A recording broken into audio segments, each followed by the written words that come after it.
operational firefighter needs to be fit to carry out a range of different tasks and deal with many varied incidents. To ensure fairness when selecting people to fulfil this role, the South Australian Metropolitan Fire Service must show a direct relationship between the level of fitness required and the physical demands of the job.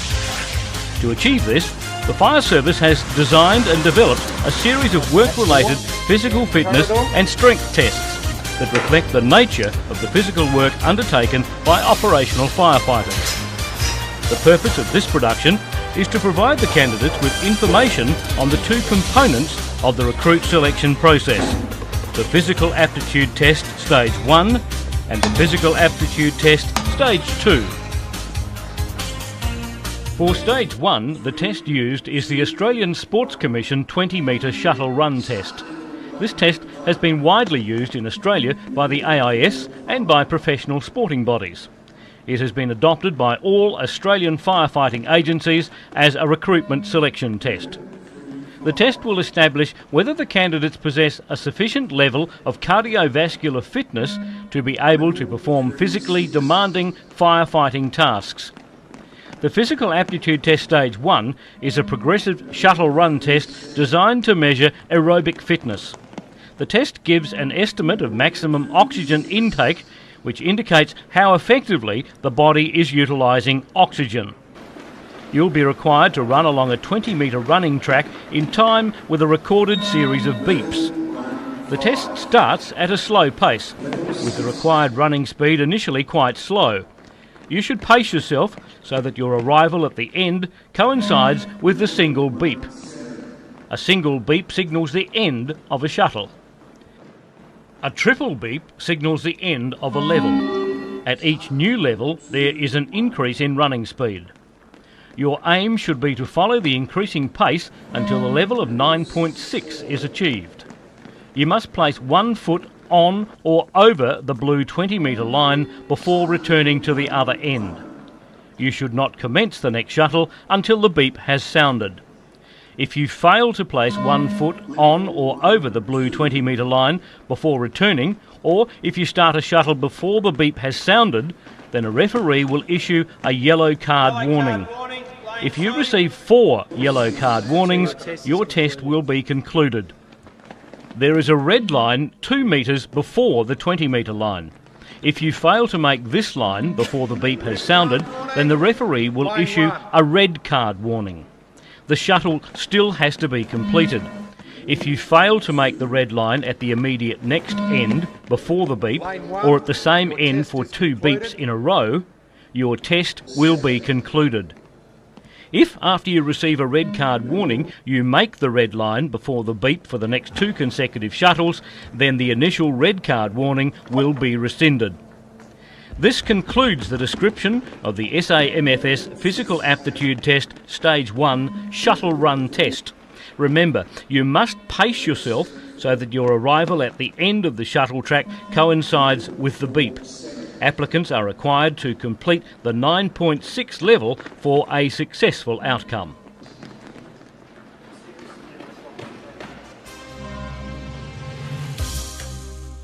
The Physical Aptitude Test Stage 2. This test is designed to simulate the physical demands of the critical tasks that are performed by firefighters at emergency incidents. This test consists of 11 events performed in a continuous sequence. There will be no rest period between test events. You must successfully complete all 11 events in 32 minutes or less. In 2 of these events, namely the hose hold test and the encapsulated soup test, there are set times allocated. The time will accumulate for the other 9 events and be added to the set times of the above-mentioned tests to make up the total test time. This is a pass-fail test. Failure on any one event or a total test time exceeding 32 minutes will constitute a failure and your test will be concluded. There will be no accumulation of warnings across any of the events. To ensure the test is realistic, all of the events will be performed in full personal protective equipment, including breathing apparatus, which will be provided. Where health and safety considerations permit, operational firefighting equipment will be used. You must provide your own socks, t-shirt, trousers or tracksuit pants to wear underneath the personal protective equipment. All jewellery, including watches, must be removed for the duration of the test.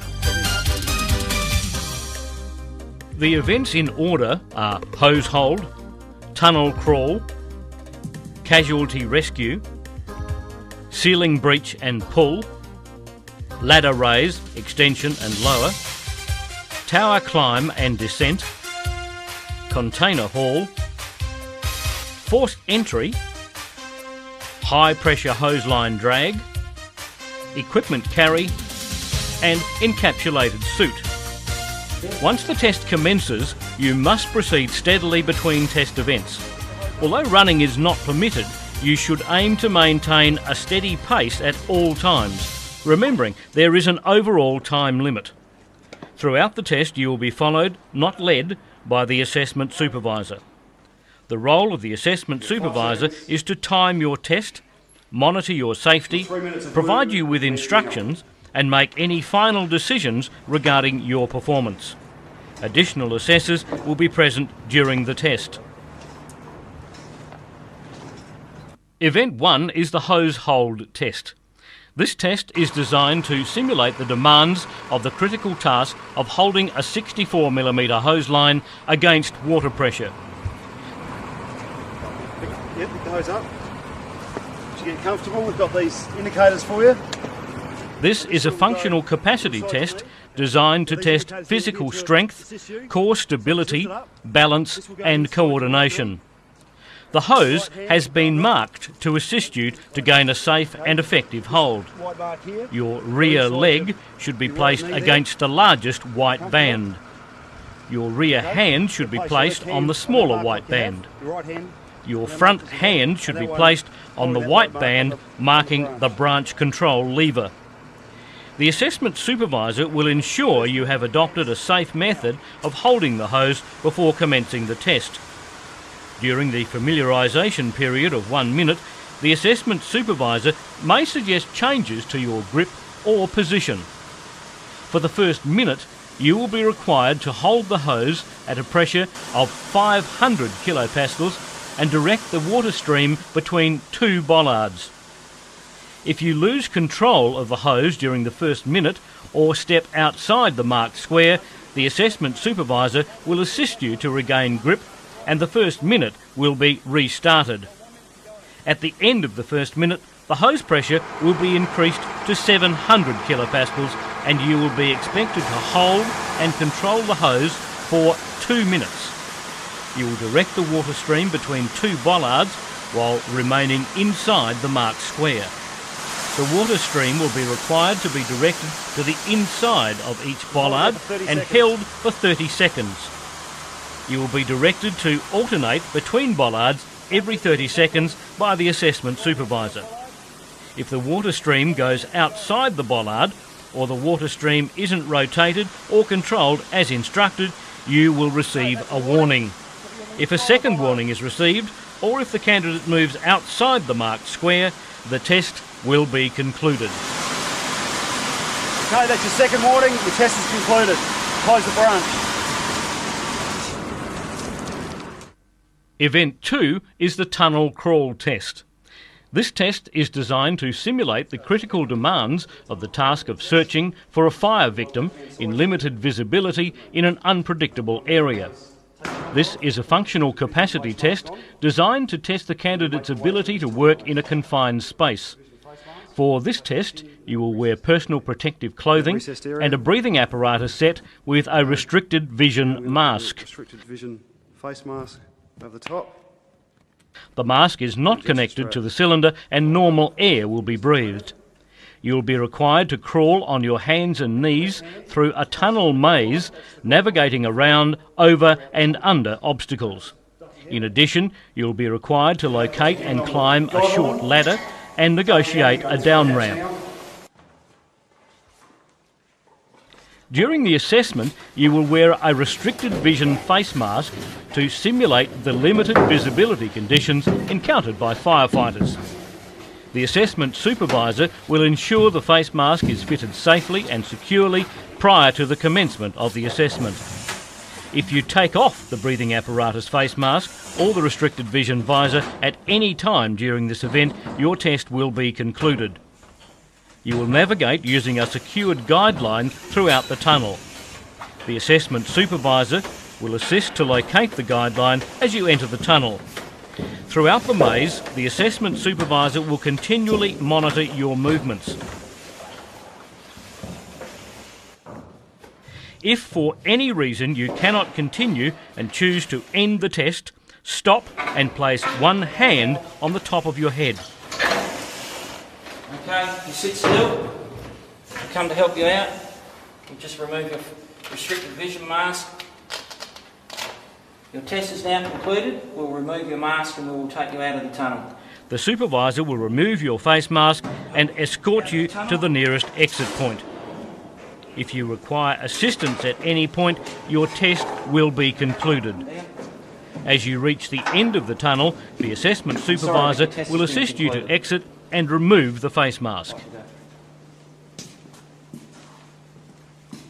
Event 3, the Casualty Rescue Test. This test is designed to simulate the demands of the critical task of removing a casualty or an injured firefighter from a fire scene. This is a functional capacity test designed to test physical strength and to demonstrate the ability to negotiate obstructions in order to complete a task successfully. You will be required to lift and drag a 75 kilogram dummy through a simulated fire scene for a distance of 20 metres, finishing outside the building. You will place your arms under the arms of the dummy and lift using your legs as much as possible. You will then walk backwards, dragging the dummy. The assessment supervisor will guide you around the simulated fire scene. The entire dummy must be dragged across the marked finished line. You will not be permitted to place the dummy on the ground at any time during the test. If you fail to drag the dummy across the finish line, if you drop the dummy or rest the dummy on the ground, your test will be concluded. Okay, follow me to the next event with the ceiling breach and pull. Event 4 is the ceiling breach and pull test. This event is designed to simulate the critical task of breaching and pulling down a ceiling to check for fire extension. This is a functional capacity test designed to test physical strength and demonstrate the ability to complete a task successfully. You are required to remove the preventer from the white band on the frame and stand within the boundary established by the equipment frame. Place the tip of the pole in the white recessed area of the hinge door of the ceiling. Push up fully with the preventer on the hinged hatch, a weight of 27 kilograms, 3 times. Then hook the preventer on the white ceiling device and pull down the counterbalance lever of 36 kilograms 5 times. 3 push repetitions and 5 pull repetitions constitute one complete set. You will be required to perform 4 complete sets. You are permitted to stop and adjust your grip. Should you release your grip, or if the preventer slips from your hands without it falling to the ground, you are permitted to re-establish your grip and continue. In this case, you will not receive a warning. If the preventer is dropped, you must pick it up and resume the event. You will be permitted to drop it only once. Dropping it a second time will constitute failure and your test will be concluded. You are not permitted to place either hand on the end of the handle to gain extra leverage. If this technique is adopted, you will receive a warning. If you receive a second warning, your test will be concluded. If you do not successfully complete a repetition, the assessment supervisor will call a miss and you must repeat the repetition. If you do not repeat the missed repetition, the entire set will not count and you will be required to do it again. If you step outside the frame, you will receive a warning. A second warning will result in your test being concluded. Event 5, the ladder raise, extension and lower test. This test is designed to simulate the demands of the critical task of using an extension ladder at a fire scene, and extending the ladder to a roof or a window opening. This is a functional capacity test designed to test physical strength, core stability, balance and coordination. Stop. All the way to the building. You are required to raise a ladder from the ground to a vertical position. Holding the top rung of the ladder, you will lift the ladder until it is at arm's length. You will then be required to use a hand-over-hand method, using each rung to walk the ladder up until it rests against the building. The ladder should be raised in a smooth, continuous manner. If you miss any rung during the raise, you will receive a warning and are required to redo that section. If you miss a rung after receiving a warning or allow the ladder to fall on yourself, lose control or drop the ladder, your test will be concluded. After successfully completing the ladder raise, you will proceed immediately to the second pre-positioned ladder. Standing between the ladder and the wall, you will extend the sliding section by pulling on the extension rope hand over hand until it hits the stop. You will then lower the sliding section hand over hand in a controlled fashion, returning it to its original starting position. If you allow the extension rope to slip in an uncontrolled manner, your test will be concluded. You will be required to lower the ladder previously raised. Hold the ladder at shoulder height and carefully pull it away from the wall. If you pull the ladder too quickly, you are likely to lose control. You will then use a hand-over-hand method, using each rung until it is returned to the ground. The ladder should be lowered in a smooth, continuous manner. If you miss a rung during the lower, you will receive a warning and are required to redo that section. If you miss a rung after receiving a warning, or if you lose control of or drop the ladder, your test will be concluded. Well, so the test has been concluded. We lost control of the ladder. Event 6, the Tower Climb and Descent Test. This test is designed to simulate the demands of the critical task of climbing a multi-storey stairway while carrying essential firefighting equipment. This is a functional capacity test designed to test endurance, physical strength, the ability to undertake a task and vertigo. You will be required to climb 2 levels of stairs prior to the container hall test and the forced entry test, and then climb an additional 5 levels. During the tower climb, you will be carrying a 13.5 kilogram high-rise pack containing firefighting equipment of the type carried by firefighters at high-rise incidents. You must carry the high-rise pack by the handle at all times. You must ascend the stairs in a continuous manner, 1 step at a time. These infractions will constitute a warning. A second warning will result in a test failure. If you stop and place the high-rise pack on the ground, you will receive a warning. A second warning will result in your test being concluded. Upon reaching the top floor of the tower, you are required to remove a coupling from the high-rise pack and connect the coupling to the hydrant riser. You will then move to the edge of the tower and identify the 4 symbols as they appear at ground level. If you cannot identify any one of the 4 symbols, your test will be concluded. You must lean over the guardrail with your shoulders outside the plane of the tower without holding the guardrail with your hands. You are then required to return to the hydrant riser, disconnect the coupling, place it back in the high-rise pack and then descend the stairs with the assessment supervisor. Back up. You go descend the stairs right back down to the ground floor. Event 7 is the container hall test. This test is designed to simulate the demands of the critical task of using a rope line to lift essential firefighting equipment for a multi-storey fire scene. This is a functional capacity test designed to test physical strength and assess the candidate's ability to undertake a task. You must lift a 20-litre container from the ground level to the second floor landing. A hand-over-hand method must be used to haul the container. You are permitted to run the rope line over the white railing protector when hauling and lowering. The container must be lifted completely over the guardrail and placed on the landing. You are not permitted to stand on the ledge with both feet. However, 1 foot on the ledge is allowable, providing your other foot remains on the landing.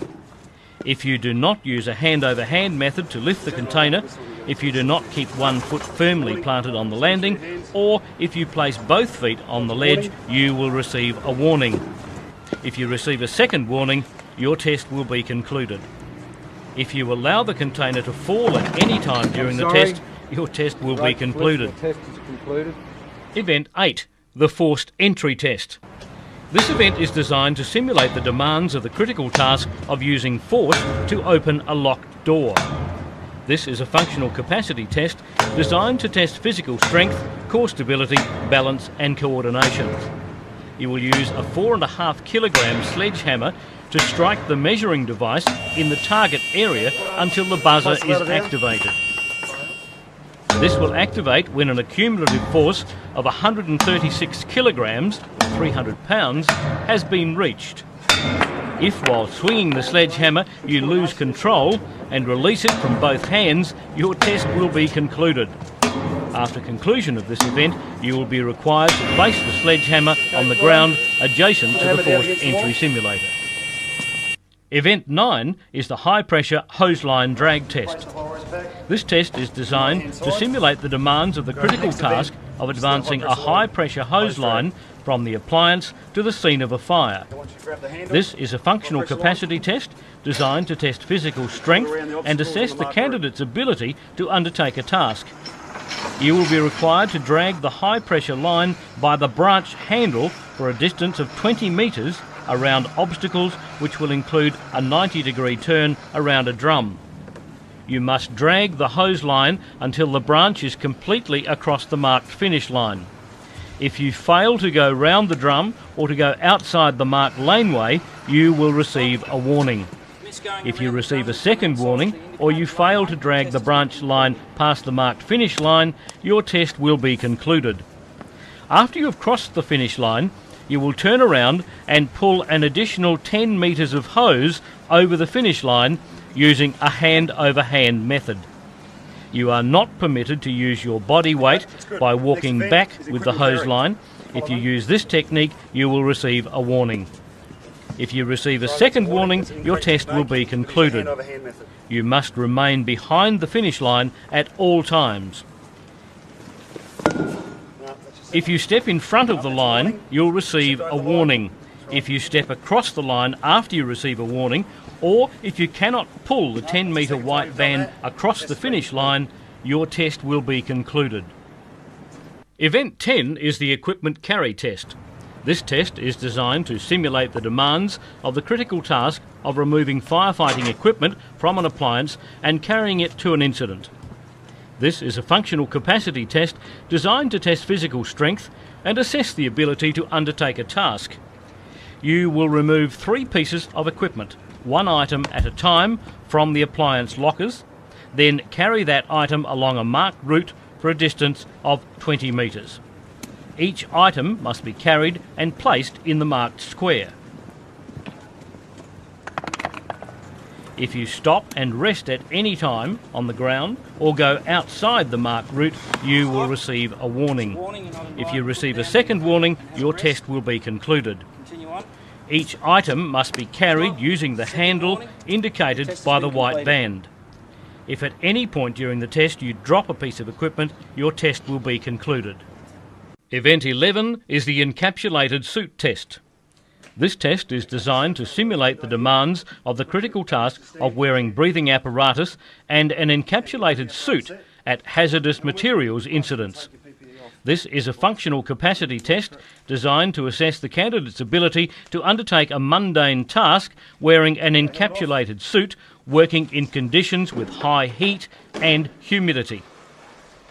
You will be required to remain in an encapsulated suit, breathing cylinder air through a face mask for a total period of 5 minutes.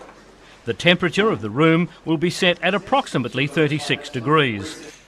The assessment supervisor will ensure that the breathing apparatus cylinder and the face mask are fitted securely prior to the commencement of the test. The supervisors will ensure the breathing apparatus is operating correctly and then assist you to don the suit. You will be required to stand in the suit for an initial 2-minute period. During this period, the supervisors will observe for any signs of anxiety or distress. If the supervisors deem it has become unsafe for you to continue, they will remove the suit and the test will be concluded. At completion of the initial 2 minutes, you'll be required to move 12 drums from one wall to the opposite wall in a 3-minute period.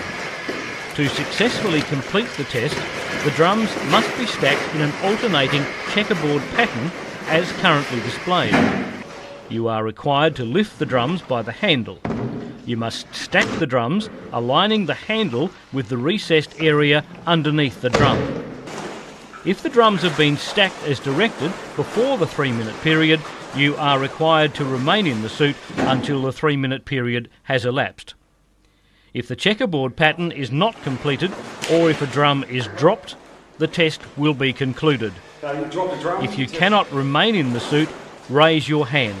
The supervisors will remove the suit and the test will be concluded. At the completion of the test, the encapsulated suit and the breathing apparatus set will be removed. Note, the time will stop from the moment you enter the heat and humidity room until the suit is donned. This will allow for any inconsistencies in individual donning techniques.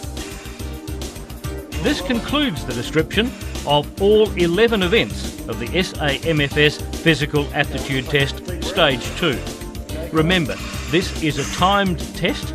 You must pace yourself and successfully perform all 11 events in order within the total test time that does not exceed 32 minutes.